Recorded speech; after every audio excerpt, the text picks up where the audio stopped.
I just got to work and I locked my keys out of the car. I mean, out of the shop. I brought my backpack in, which has the spare key, and it's in my backpack. And for one of the few times I ever bring my backpack in, and I walked out the door that locks automatically. Normally I put the the door stop down, but the door actually kind of felt like it went shut, like I'm feeling some kind of a spiritual talking to right now, and I'm being really serious. I feel like I'm being guided, and it's really weird because it's my own voice in my head, and I'm like, okay, I've been asking for this, like my spiritual guides to talk to me and lead me, guide me. Okay, well, so here's the biggest example of it. On my way to work, I'm smoking a cigarette and I want to quit. And I know I need to quit. So, I get this voice like said, put that cigarette out right now. Just put it in the ashtray. You're done smoking. And I'm like, what? And then I hear, well, you wanted a voice, a guidance. It's a still small voice. This is it. Are you listening? If you want to be led and guided, listen to this right now. And I've probably heard that 100 times before, but and sloughed it off. Good idea. I'll get to it later, whatever. But I'm listening. I want to listen now, so I am. And so I put the cigarette out, and I'm looking for something now on my YouTube feed to listen to on the way to work. And I just hit something at random, thinking, okay, spirit guides, whatever I picked, I don't even know what it is, this is what I'm supposed to hear. So it's meditation music, and I'm like, meditation music? And then I'm hearing, yeah, quiet your mind, listen, you want to be talked to, listen. You believe that this spirit guides can pick the next song for you on your YouTube, the next lesson to be learned? And I think yes. And so I'm saying to myself, well, there you go. So and I believe it's a higher self in another dimension, but it's me talking to myself. That's just kind of weird to me. Hard to grasp, but very as it should be, I suppose. So I get to work then now, and I'm more open to hearing, listening to myself, and I'm thinking, okay, as long as it's good advice, I'll follow it. And if it's not, I'll shut that part of it down as best I can, like I have been for a long time, months, during my awakening. So now I am locked out, and I'm supposed to do this half hour of, speaking of half hour,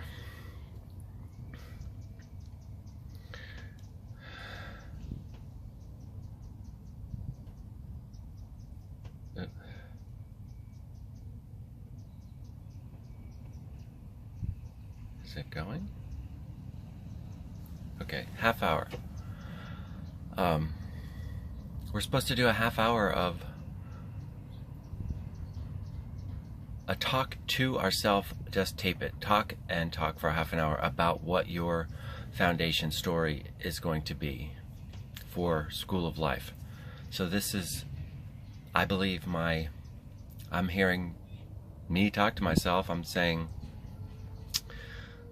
okay, great time to do a half hour of getting your foundation story, because it's been gnawing away at me to get this done, because I know it's an essential part of my growth to becoming what I believe I'm supposed to be becoming while I'm being woke. I didn't even know that was a phrase or a saying, and my sister knew it, which I never thought she would know something like that. I'm being woke, and it's perfect, but that's what's happening to me. I'm claiming it anyway. So my foundation story. Oh, one more spiritual guide thing. So all the timing couldn't be better for me to sit in my car. I'm locked out. I have nowhere else to go. I have no keys. I can't even drive anywhere. I have cigarettes here, but I don't think I have a lighter. No. And the little voices in my head said, grab the lighter. You know, it's like, 'cause I'm thinking, okay, first thing I do is I smoke, and I said, I heard, leave the cigarettes in the car. So I did. I probably have another lighter somewhere anyway. The point is, I have my vape. So, as I've agreed with myself, I'm going to quit, I'm going to vape. And so, I have everything I need to do a half-hour session in order to get through my foundation story. And I'm still in resistance, like, wait, I gotta do my daily posts. I gotta do my 24-hour posts to keep, you know, keep it going, keep the machine moving.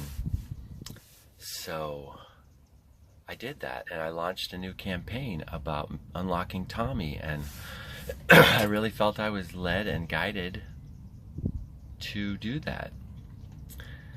Because things just kind of fell in place. And when I recorded it, regular recording, instead of just trying to record and post, I'm trying to take a step back and record it. It turned out to be 15 seconds. I'm putting on my bandana, and then I'm going back to edit it and turn it to black and white, and I see the still frame of the first of that video on my, you know, as you pull it up, and I screenshot it, and it's like just half of my face with a play button, and then I put hashtag unlocking Tommy, and I think it's just a really cool looking badass way to launch my journey as a personal coach.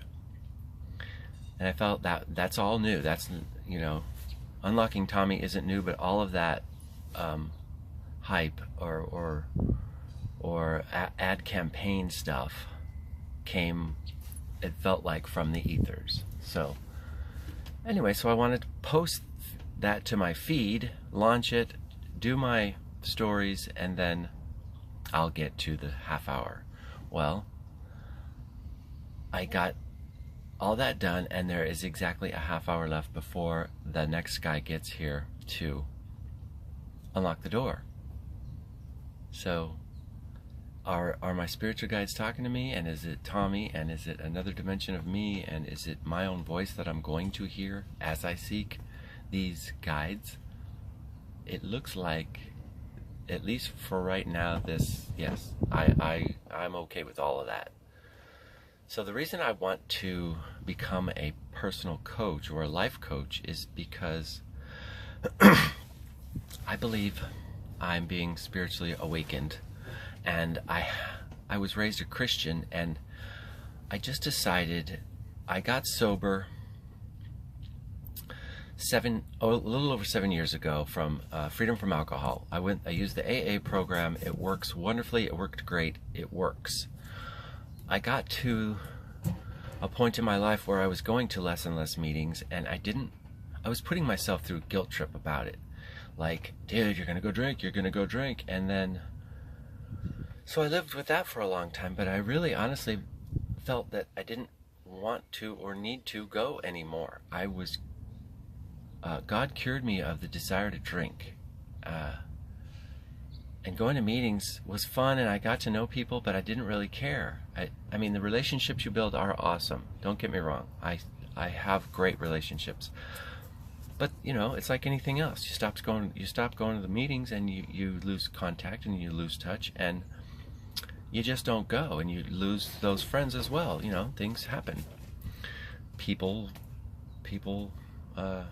drift apart, whatever.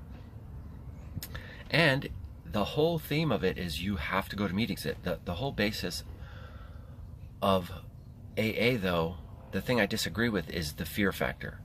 And religion as well. I disagree with the religion because they use the fear factor of a threat. If you don't do this, it's all to get people to do things through fear. In other words, if you are afraid of something, you'll lean towards the good thing. And I don't agree with that anymore. With my new spiritual awakening, I do not believe in fear. Fear is a man-made, made-up concept in order to control the masses. And it happened so long ago, it's really nobody's fault anymore. But the fact that we can recognize that, and a person like me who was raised Christian, to be able to have a realization that I am not controlled by a Satan or a devil or fear any longer, and there is no hell. What a freeing idea. And I've lived like that, slowly growing in more faith of this concept. I thought I would just entertain it. What if there is no devil? Let's think about it that way. And I've come to see in the past few months that it's so much more freeing to not live under somebody's thumb. And living under somebody's thumb is living in fear. You're being pinched down and held and basically paralyzed.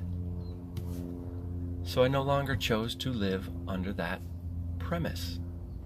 I heard it was a concept. I started to facilitate it in my life, and as I grow in belief of this concept, I agree with it and I believe it. So life is so much better. Anyway, I'm all over the place. I got sober 7 years, and now I'm sitting in my garage and I'm just feeling like God is talking to me. The Holy Spirit's saying, okay, Tommy, I got you sober. That was a big chapter in your life. It was a big phase, a big turning point. But I'm going to give you something better and bigger. And but get ready, it's going to be hard. And you're going to have to work. And it's going to be like nothing you've ever done before. But, you know, as long as you follow my guidance, I will take you there. And I felt it in my body like a spiritual experience.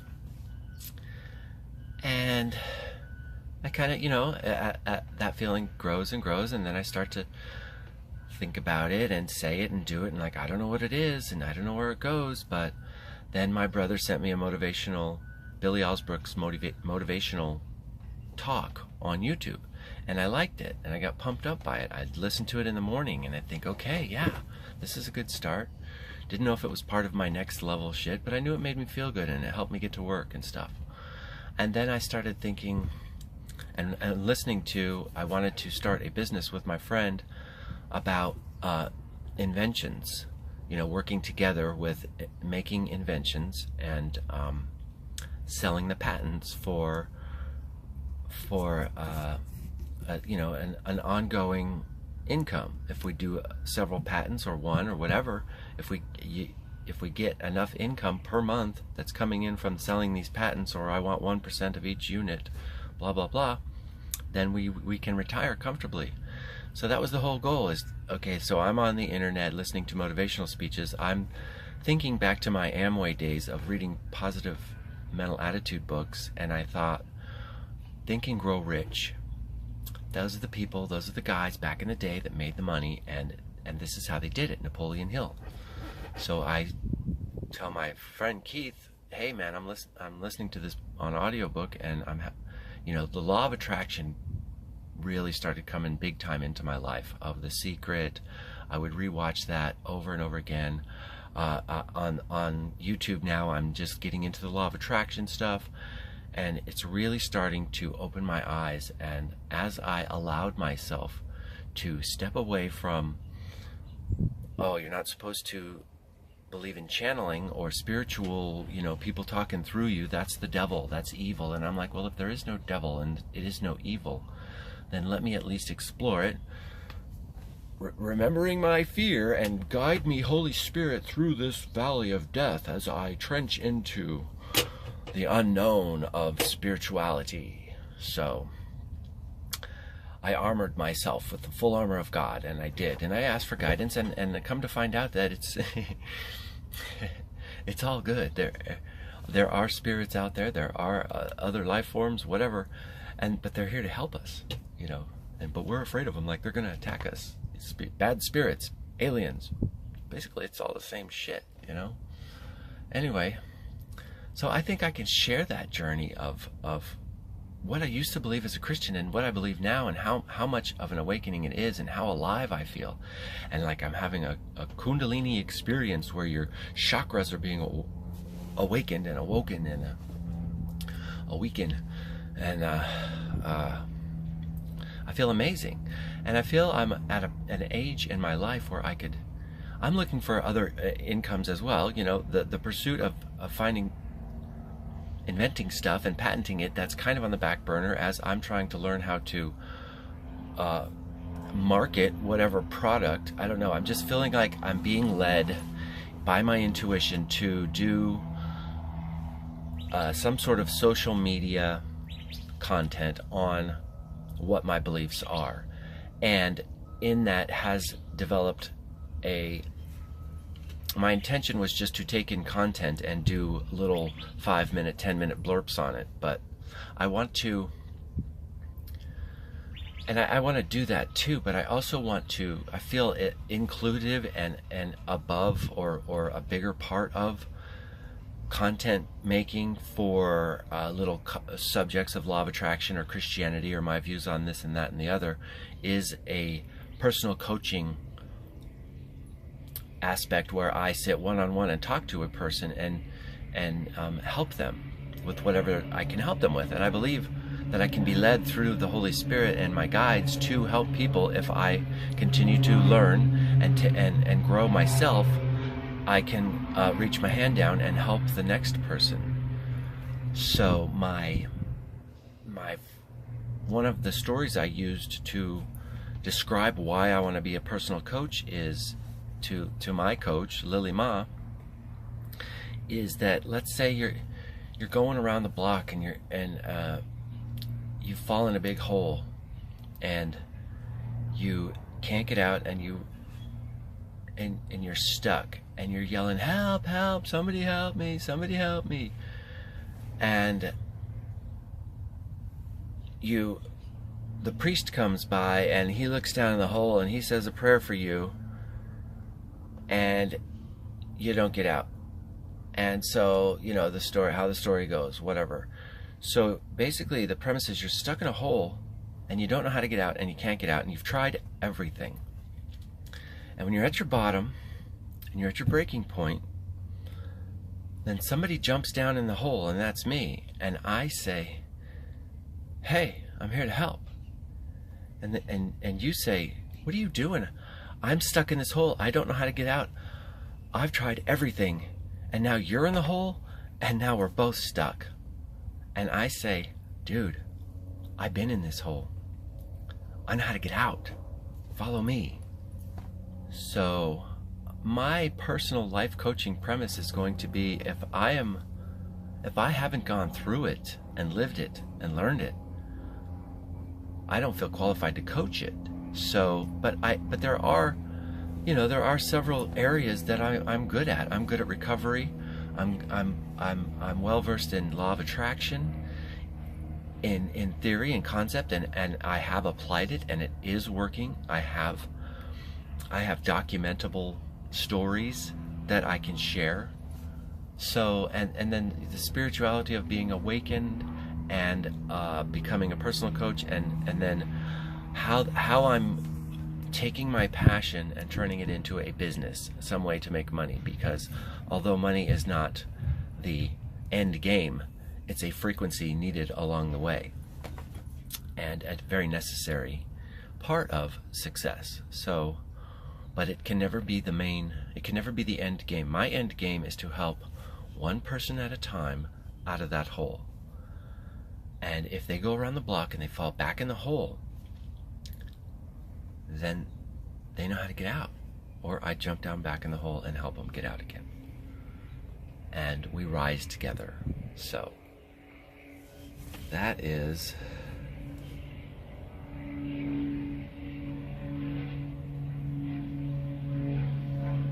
15 minutes. I still have 15 minutes to go.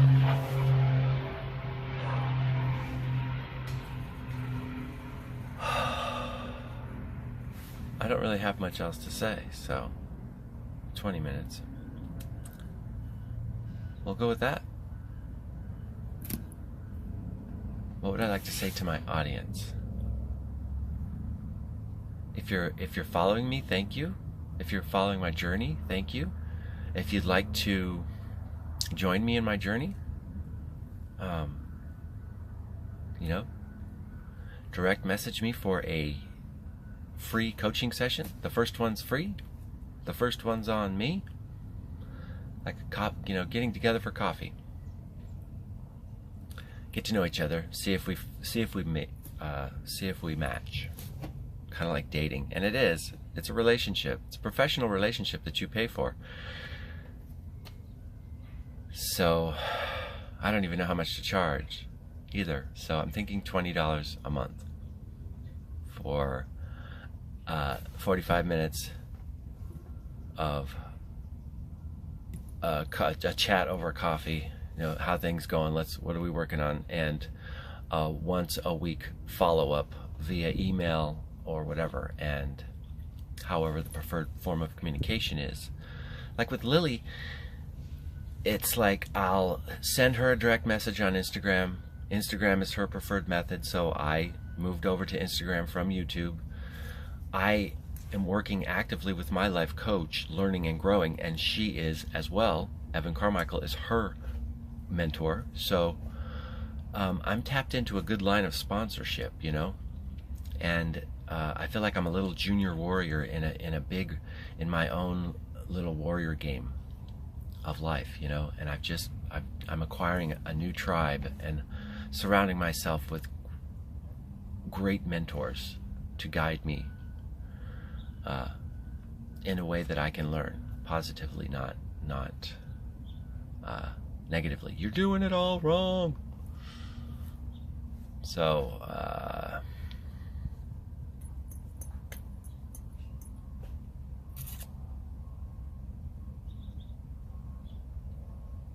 so my first goal is 25 customers, 25 clients is my first goal.